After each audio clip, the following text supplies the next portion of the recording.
अस्सलामु अलैकुम रहमतुल्लाहि वबरकातुहू। नाजरीन, आज की वीडियो में हम आपको दिखाएंगे इंडियन एंकर रूबिका लियाकत का कहना है कि इस्लाम में शरिया में कहाँ इजाज़त मिली हुई है, मुझे दिखाएं कि मर्द बीवी को तलाक दे देता है। तो आइए सुनते हैं डॉक्टर जाकिर नाइक साहब से, वो इसके बारे में बतलाएंगे।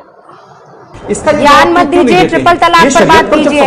अब मुझे चुपचाप से ये बात बताइए कि किस शरिया में लिखा हुआ है? नहीं, शरिया का कौन सा हिस्सा है जो ये कहता है कि औरतें आपके पैरों पर नीचे गिरी रहेंगी और आप ऐसे चुटकियां बजा बजा कर 3 तलाक देते रहेंगे? मेरा एक बहुत ही प्रैक्टिकल सवाल है। अभी आपने बताया कि हम महिलाओं के लिए, हमारे मुस्लिम धर्म में हम महिलाओं को बहुत 75% हम सम्मान देते हैं, उनके अधिकार हैं, उनके राइट्स हैं।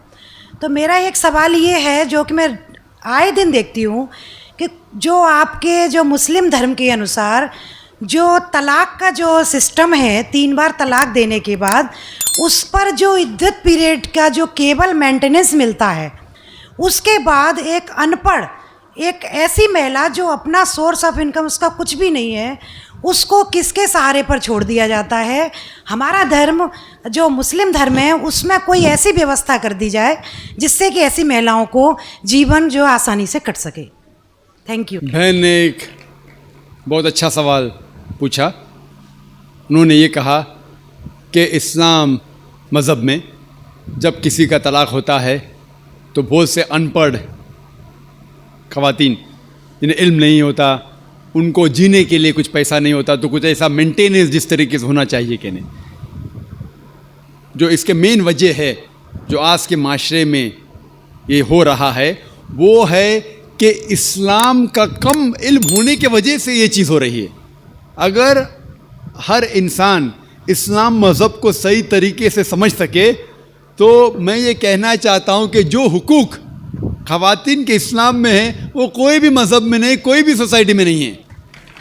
पहला चीज़ ये कि हम देखते हैं कि हमारे हिंदुस्तान के कल्चर में आम तौर पे किसी की शादी होती है जब, तो अक्सर औरत मर्द को दहेज देती है, उसे कहते हैं डाउरी, डाउरी देती है आम तौर पे। और इस्लाम में उल्टा है। इस्लाम में अल्लाह ताला फरमाते हैं सूरह निसा में सूरह नंबर 4 आयत नंबर 4 में कि जब भी आप शादी करो तो अपनी होने वाले बीवी को एक गिफ्ट दो, तोहफा दो। हम जिसे कहते हैं महर। महर निकाह होने के लिए फ़र्ज़ है। हमारे इस देश में आम तौर पे उल्टा होता है कि वो औरत होने वाले मर्द को दहेज देती है और मार्केट के ऊपर डिपेंड होता है। अगर वो डॉक्टर है तो मांगेगा 1 करोड़ रुपया या 10 लाख, डिपेंड कौन से इलाके से आता है। इंजीनियर है तो 5 लाख, ग्रेजुएट है तो 1 लाख, जैसे भेड़ बकरियों का बिकते हैं। और अफसोस की बात है कई मुसलमान भी इसको अमल करते हैं, बिल्कुल गलत है। इस्लाम में दहेज लेना औरत से ज़बरदस्ती बिल्कुल हराम है। उल्टा होने वाले शोहर को महर देना चाहिए और अपने बराबर का महर देना चाहिए। लेकिन अफसोस की बात है कि दहेज लेना छोड़िए, अगर हिंट भी देना, दहेज को हिंट देना कि मेरा बेटा मर्सिडीज कार में घूमना चाहता है, हिंट दे रहे कि उसको दहेज में मर्सिडीज कार चाहिए। मेरे बेटे को 4 बेडरूम फ्लैट में रहने की आदत है, इंडिकेशन, हिंट दे रहे कि मुझे दहेज में 4 बेडरूम का फ्लैट चाहिए। ये बिल्कुल इस्लाम में हराम है। ज़बरदस्ती मांगना, अगर खुशी से, अगर उस लड़की के वालिदैन कुछ देना चाहते तो आप ले सकते खुशी से, ज़बरदस्ती आप ले नहीं सकते ना। आप उसको हिंट दे सकते कि मुझे फ्लैट दो या पैसा दो। इस्लाम में उल्टा है। इस्लाम में औरत को महर मिलता है शादी में, और महर निकाह होने के लिए फ़र्ज़ है। और महर ये खुद औरत भी तय कर सकती है कि मैं तुमसे शादी करूँगी जब तक आप मुझे 1 लाख रुपया नहीं देंगे। वो अलग बात है कि वो गरीब शौहर है, गरीब आदमी बोलेगा मैं 1 लाख नहीं है, आप कोई दूसरे मर्द को ढूंढो, मैं दूसरी लड़की को ढूंढूंगा, ये भी जायज़ है। तो वो लड़की दूसरे शौहर को ढूंढेंगी, ठीक है ना। लेकिन वो कह सकती मुझे 1 लाख चाहिए, 5 लाख चाहिए, 10 लाख चाहिए, कुछ भी कह सकती है। अगर शौहर के पास कुव्वत हो देगा, नहीं कुव्वत है तो नहीं देगा। इसीलिए अरब ममालिक में लड़की लोग इतना डिमांड करते हैं कि उनको अरब ख़वातीन से शादी करना मुश्किल पड़ जाता है, क्योंकि वो जानते हैं अपने हुकूक को। सूरह निसा की सूरह नंबर 4 आयत नंबर 20 के आयत में लिखा है कि आप उन्हें सोने का पहाड़ भी दे सकते हैं महर में, और आप उसे एक आयत भी सिखा सकते, वो भी मेहर है। अगर आपके पास पैसा नहीं है और वो आदमी कहता है कि मेरे पास पैसा नहीं, मैं आपको कुरान शरीफ की आयत पढ़ के सुनाऊंगा, वो भी मेहर हो गया। तो मेहर की कोई हद नहीं है, ना नीची हद है ना ऊपर हद है। अपने अपने स्टेटस के अकॉर्डिंग वो मेहर तय कर सकते। और ये मेहर की कई वजह है।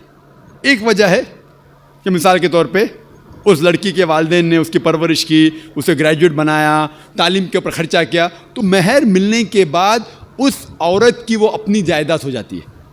वो चाहे अपने वालिदैन को दे, चाहे खुद रखे, या उसको कोई बिजनेस में लगा दे, कोई तिजारत में लगा दे, उसका हक है। तो मेहर उसकी खुद की जायदाद है, वो कुछ भी कर सकती है। और मेहर का कोई फिक्स्ड अमाउंट नहीं है, छोटा भी हो सकता है, बड़ा भी हो सकता है। और उसके अलावा ये मेहर अगर खुदा ना करे, अल्लाह ना करे, अगर तलाक होता है, डिवोर्स होता है, तो ये मेहर उसके काम आ सकता है। लेकिन लोग को गलत फहमी कि मेहर सिर्फ तलाक के लिए, ऐसा नहीं बात है। वो मेहर लेके खुद को बिजनेस में लगा सकती है, अपने वालिदैन को दे सकती है। और जहाँ तक कि उसका खुद का सवाल है, इस्लाम के अंदर जितने फाइनेंशियल एस्पेक्ट से खर्चा उसका, शादी के पहले जिम्मेदारी है उसके वालिद की और उसके भाई की, शादी के बाद ये जिम्मेदारी उसके शोहर की और उसके बेटे की। All financial aspect, lodging, boarding, clothing, खाना पीना, कपड़ा, सब उसको कमाने की ज़रूरत नहीं। ये हक है मर्द को देने का। तो financially she is more strong, she is very strong financially. जहाँ तक कि माली हालात में इस्लाम में औरत का दर्जा बहुत ऊंचा है। जहाँ तक कि बहन ने सवाल पूछा कि तलाक होने के टाइम पे उसे मेंटेनेंस क्यों नहीं मिलता, बहुत अहम सवाल है। पहले हम ये जान ले कि जब अल्लाह सुब्हाना व तआला ने ख़वातीन को इतने हुकूक दिए, हुकूक देने के बावजूद अल्लाह सुब्हाना व तआला अदल करते हैं, जस्ट है। क्योंकि जब भी तलाक होता है, जब भी तलाक होता है, घाटे में जाता है मर्द इस्लाम में ज़्यादा। क्योंकि जब तलाक होता है उससे अगर वो मेहर नहीं दिया होगा, देना फ़र्ज हो जाता है। भले वो मेहर 50,000 हो, 1 लाख हो, 5 लाख हो, 10 लाख हो, वो उसे तय करना चाहिए। जब मेहर देता है तो औरत का नुकसान कुछ नहीं होता। और तलाक होने के बाद आदमी भी शादी कर सकता है, औरत भी शादी कर सकती। जब तलाक हो जाता है उसे मेहर तो मिल जाता है, जब नई शादी करती है नया मेहर मिलता है। आप सोचिए, आदमी जब नया शादी करता है उसको नया मेहर देने पड़ता है, तो आदमी नुकसान में है। अगर आप ये कहेंगे कि तलाक होने के बाद आदमी मेंटेनेंस भी औरत को दे, तो हम कहेंगे ये अल्लाह सुब्हाना व तआला हक के नहीं है, नऊज़ बिल्लाह, ऐसा कर ही नहीं सकते। नहीं तो मुझे लेक्चर देने पड़ेगा आदमी के हुकूक इस्लाम में। मैं अक्सर तकरीर करता हूँ औरतों के हुकूक। लेकिन जो लोग इस्लाम की बुनियादी बात को नहीं समझते, उन्हें ये गलत फहमी है कि औरत का नुकसान हो रहा है। औरत का नुकसान नहीं हो रहा है। और औरत को कुछ भी अगर चीज़ की ज़रूरत है, जैसे मैंने कहा, आदमी का हक बनता है कि उसे दे। शादी के पहले उसके वालिद और उसके भाई, शादी के बाद उसके शौहर और उसके बेटे। और अगर ये नहीं भी दे तो माशरे का फ़र्ज़ है कि औरत को संभाले।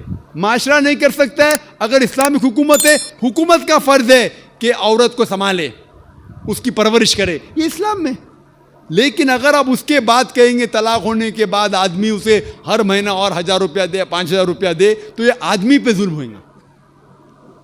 लेकिन जो मेहर तय होता है शादी के पहले निकाह में, क्या मुझे चाहिए 5 लाख रुपया, उसे वो संभाल सकती है। उसे कोई तिजारत में लगाए और उसकी आमदनी ले सकती है। अगर कोई शक है कि हो सकता है मेरा तलाक, कभी भी शादी होती तो तलाक का गुमान तो रहता है नहीं दिमाग में कि तलाक होने वाला है, हो सकता है। लेकिन इसके लिए इस्लाम ने उसे अल्हम्दुलिल्लाह कई चीज़ें से हिफाजत की है। तो मेहर जो है उसे कई फ़ायदे हैं। और उसके बावजूद हदीस है मोहम्मद सल्लल्लाहु अलैहि वसल्लम की कि अगर कोई आदमी अपनी बेटी जिसका तलाक होता है उसकी हिफाजत करते तो बहुत सवाब मिलता है। तो इस्लाम में जो तलाक़शुदा औरत है उसके लिए अल्हम्दुलिल्लाह कई तरीके हैं जिससे उसकी हिफाजत की जाती है। जो आप जो कह रहे हैं वो यहाँ के माशरे के बारे में कह रहे हैं, तो मैं कहता हूँ कि यहाँ के ख़वातीन को अपने हुकूक खुद पता नहीं, उनकी गलती है, इस्लाम की नहीं। हमारे ख़वातीन और हमारे मर्द खुद नहीं जानते, तलाक कैसा देना जानते नहीं। गलती किसकी? इस्लाम की, इस्लाम की नहीं, इस्लाम के फॉलो करने के मुसलमान की। अगर आप इस्लाम को जानना चाहते हैं तो मुसलमान को मत देखिए, जिस तरीके से आज मैंने कहा। आप अगर मर्सिडीज कार को जानना चाहते कितनी अच्छी है, अगर कोई ड्राइवर जो ड्राइविंग नहीं जानता है उसके पीछे बैठा स्टीयरिंग व्हील के ऊपर और मर्सिडीज कार को ठोक लेता है, तो गलती किसकी? मर्सिडीज कार की क्या ड्राइवर की? ड्राइवर की। उसे मर्सिडीज कार चलाने आता नहीं। तो इसीलिए इस्लाम को अगर जानना चाहिए तो आपको कुरान को पढ़ना चाहिए और सही हदीस को। ये अफसोस की बात है कि कई मुसलमान खुद नहीं जानते कुरान और हदीस में क्या लिखा है, किस तरीके से तलाक देना चाहिए, किस तरीके से बर्ताव करना चाहिए अपनी बीवी के साथ। इसीलिए मैं तकरीर कर रहा हूँ, तो लोगों को कुरान और हदीस के करीब लेके आऊँ। Hope that answers the question.